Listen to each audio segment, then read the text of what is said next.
Welcome to this explainer. I'm absolutely thrilled to have you here today because we're tackling something that is it's one of the most fascinating topics in human neuroscience and history, literally growing your intelligence.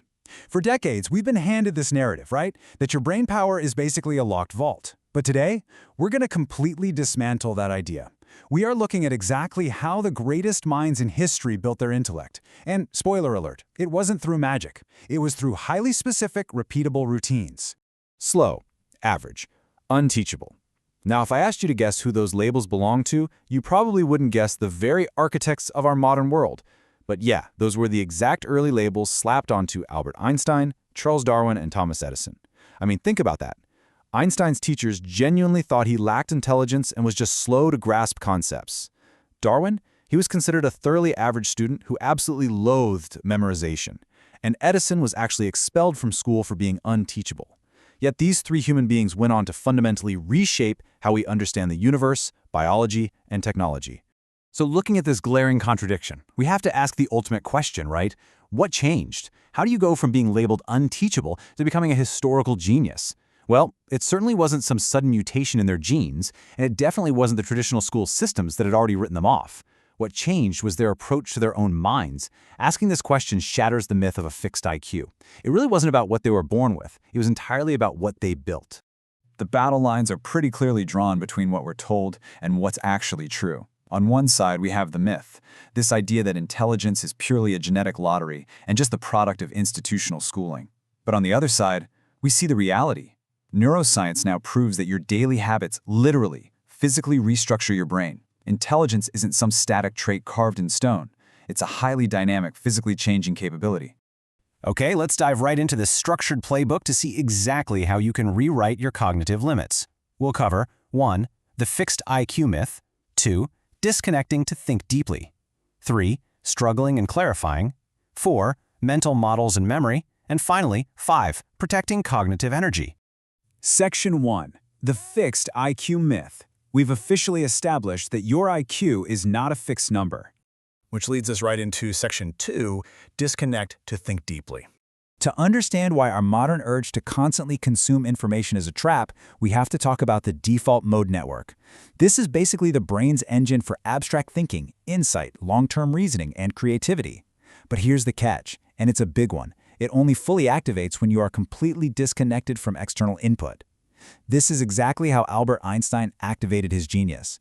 He famously performed thought experiments. He wasn't always sitting at a desk crunching numbers. No, he imagined things. He asked himself, what happens if I chase a beam of light? What happens if gravity bends space? He'd go on these long walks, completely alone. No books, no notes, just pure thinking.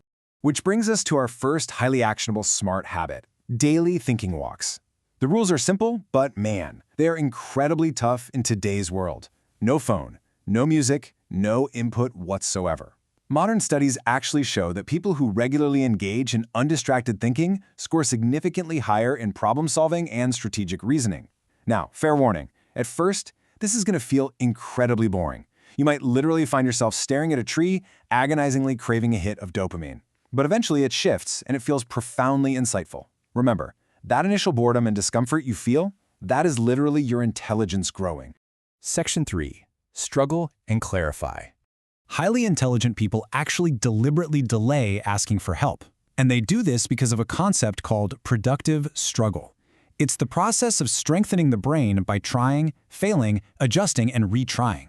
Think of it like lifting weights, but for your neural pathways. Modern brain imaging shows that this specific mechanism of struggling for an answer activates dramatically deeper neural pathways than just passively receiving an explanation ever could. I mean, instant solutions might feel highly productive in the moment, but they vanish from your memory almost immediately. So, to put productive struggle into practice, let's look at Benjamin Franklin. He used a very specific step-by-step method. Step 1, he'd read an essay by a writer he admired. Step 2, he would deliberately put it away, out of sight. Step 3, he'd try to rewrite that exact essay entirely from memory.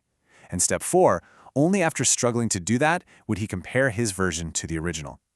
This incredible method forced his brain to retrieve, reorganize, and refine information, forging these ironclad neural connections in the process. And this perfectly highlights the difference between two approaches to learning. Most people engage in what we call writing to record. basically just passively storing information like a human flash drive. But the great minds? They engage in writing to think. Take Leonardo da Vinci. He didn't write neat, polished essays. His notebooks were totally chaotic, just alive with questions, diagrams, fragments, and contradictions. He used writing to detect gaps in his understanding and make vague ideas precise. And this is totally backed by modern science. Research from Princeton and UCLA shows that writing by hand forces your brain to slow down, and it improves conceptual understanding far more than typing on a keyboard. Writing, quite simply, is thinking made visible. All right, Section 4, Mental Models and Memory. High IQ individuals don't just memorize isolated facts, they deeply understand underlying systems. This brilliantly illustrates what the billionaire investor Charlie Munger famously called a latticework of mental models. So, for instance, physics teaches you about cause and effect, biology teaches you the rules of adaptation, psychology exposes human bias, and economics reveals how incentives drive behavior. When your brain learns to see these concepts across completely different domains, it becomes incredibly flexible. You develop transfer intelligence, which is that rare ability to say, take a solution from biology and apply it to a complex economic problem. Which brings us to our next smart habit. Every single week, conceptually learn one new concept, completely outside of your field. You don't need a PhD in it, just a solid conceptual understanding. This is exactly how polymaths like Aristotle and Leonardo da Vinci dominated history. They relentlessly connected ideas across different disciplines. And modern research actually confirms this. Cross-domain learners show vastly higher fluid intelligence, meaning they are much better at reasoning their way through completely novel situations. But to hold all those models, you need a strong foundation, which is exactly why deliberate memory training is absolutely essential. A lot of people think memory is a separate thing from intelligence, but it's actually its foundation. Nikola Tesla, for example, had a memory so powerful he could mentally rotate entire complex machines and test them for wear and tear purely in his mind. It's wild. You can build this capacity yourself through active recall, spaced repetition, and visualization. In fact, MRI studies prove that individuals who train their memory deliberately create physically denser, faster, and more efficient neural networks. And finally, Section 5, Protecting Cognitive Energy. We really need to completely dismantle this toxic modern idea that you have to be hustling 16 hours a day to get smarter.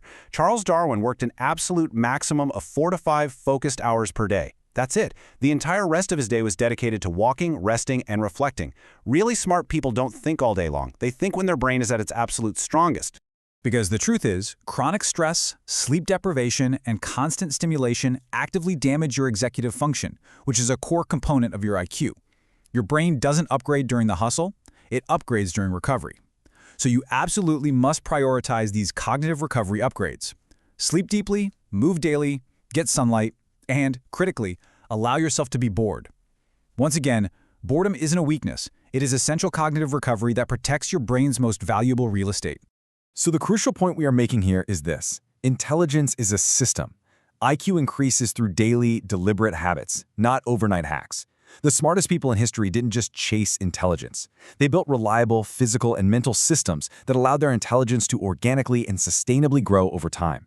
If you want to think clearer and learn faster, you have got to stop obsessing over collecting information and start focusing on your habits. I want to leave you with this provocative question today. How will you rebuild your system for learning tomorrow? Are you going to take that daily walk with no inputs? Will you embrace the productive struggle instead of just Googling the answer? Will you step outside your domain? If this explainer changed how you think about your own potential, please share it with someone who still believes their IQ is just a fixed number. Let's empower them with the science of cognitive growth. Thank you so much for joining me to explore this fascinating subject, and I honestly can't wait to guide you through our next deep dive.